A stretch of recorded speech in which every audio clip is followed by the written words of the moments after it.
Ça fait un moment qu'on souhaite faire un hommage à Jean-Paul Belmondo, puisqu'on l'avait contacté à la fin de la première édition, qu'on l'avait fait rencontrer Pierre Richard pour organiser une sorte de passation de relais entre notre parrain et lui.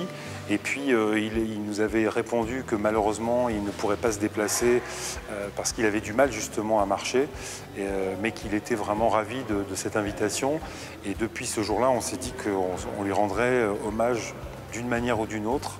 Et c'est ce qui s'est passé l'année dernière à la fin de la 3e édition. On a décidé de rendre hommage cette année à Jean-Paul Belmondo.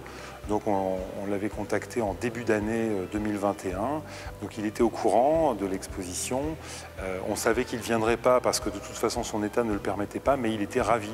Et voilà, on a fait appel à pas mal de collectionneurs qui nous ont prêté pas mal d'objets. Et puis on a aussi des archives audiovisuelles prêtées par l'INA, des affiches, des objets, des claps, pas mal de chapeaux ou de cravates portées par Belmondo qui sont dans toute cette exposition pendant 4 semaines, exposition gratuite et que tout le monde peut venir voir. Mais c'est vrai que ça tombe un peu bizarre, ça fait bizarre puisque c'est une expo posthume et nous, c'était pas notre souhait au départ puisque, je vous dis, ça fait 3 ans qu'on y pense, qu'on y travaille.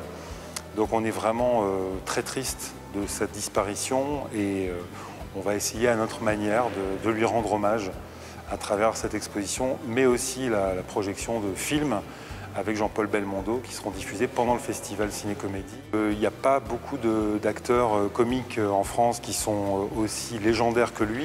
Alors c'est vrai qu'il a fait beaucoup de drames également, il a une carrière qui s'est partagé entre le drame et la comédie, mais c'est vrai qu'on retient beaucoup les rôles comiques qu'il a pu tourner avec De Broca notamment, L'Homme de Rio, Le Magnifique évidemment. Quand on parle de Belmondo, on pense au Magnifique.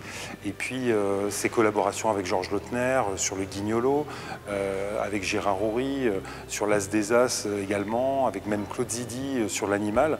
Donc il a beaucoup travaillé avec des cinéastes de comédie et c'était une manière aussi de faire un focus sur cet aspect-là de la carrière de Jean-Paul Belmondo, l'aspect de la comédie, c'est-à-dire le corps comique de Belmondo qui est très très fort, la gestuelle de Belmondo, le timing de Belmondo dans la comédie qui se retrouve dans toutes ses œuvres cinématographiques.